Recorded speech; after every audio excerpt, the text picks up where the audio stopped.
Hi friends, எப்படி இருக்கீங்க? என்னடா புதுசா ஒரு குரல் கேட்குதுன்னு யோசிக்கிறீங்களா? ஆமாங்க, எல்லாரும் நீங்க பேசி போடுங்க, பேசி போடுங்கன்னு சொல்லிக்கிட்டே இருந்தீங்க. அதான் சும்மா ஒரு ட்ரை பண்ணி பார்க்கலான்னு. சரி வாங்க, ரெசிபி உள்ள போலாம். கிட்ஸுக்கு பிடிச்ச மாதிரி சிக்கன் மக்ருனி எப்படி செய்யலான்னு பார்க்கலாமா? மக்ரூனியில் உப்பு ஆயில் போட்டு வெந்ததும் வடிகட்டி வச்சுக்கோங்க. ஒரு பவுலில் சின்ன சின்ன துண்டாக கட் பண்ண சிக்கனை போட்டு ஜிஞ்சர் கார்லிக் பேஸ்ட், மஞ்சத்தூள், garam masala, chilli powder, Kashmiri chilli powder, paprika, உப்பு, லெமன் ஜூஸ், தயிர் போட்டு நல்லா மிக்ஸ் பண்ணிக்கோங்க. 1 டேபிள் ஸ்பூன் எண்ணெயை ஊற்றி மிக்ஸ் பண்ணி ஒரு 10 to 15 நிமிஷத்துக்கு மேரினேட் பண்ண வச்சுருங்க. மெஷர்மெண்ட் எல்லாம் ஸ்க்ரீனில் கொடுக்குறேன், செக் பண்ணிக்கோங்க. ஒரு பேனில் 1 டேபிள் ஸ்பூன் பட்டரை போட்டு அது மெல்ட் ஆனதும் அதில் மேரினேட் பண்ணி வச்ச சிக்கனை போட்டு நல்லா வதக்குங்க. மசாலா வாசனை போய் சிக்கன் வந்ததும் கொஞ்சம் அதில் நம்ம தந்தூரி ஃப்ளேவர் கொண்டு வர சார்கோலில் 1 டீஸ்பூன் நெய் விட்டு ஒரு 2 நிமிஷத்துக்கு மூடி வச்சுருங்க.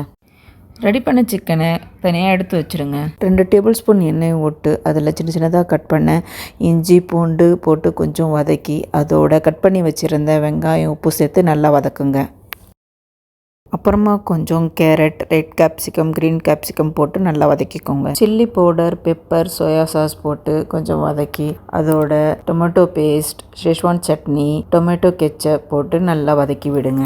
ஃப்ரை பண்ணி வச்ச சிக்கனை ஆட் பண்ணி அதோடு சேர்த்து வேக வச்ச மக்ரூனியும் சேர்த்து நல்லா கிளறி விடுங்க. கடைசியில் ஸ்ப்ரிங் ஆனியனை தூவி விட்டு இறக்குனா சுட சுட சுவையான சிக்கன் மக்ரூனி ரெடி. இந்த ரெசிபி பிடிச்சிருந்தா லைக் பண்ணி ஷேர் பண்ணுங்க. இன்னும் இது போல நிறைய ரெசிபி பார்க்க ஃபாலோ பண்ணாதவங்க ஃபாலோ பண்ணிக்கோங்க. ரசிச்சு சமைங்க, ருசிச்சு சாப்பிடுங்க. தேங்க்ஸ் ஃபார் வாட்சிங்.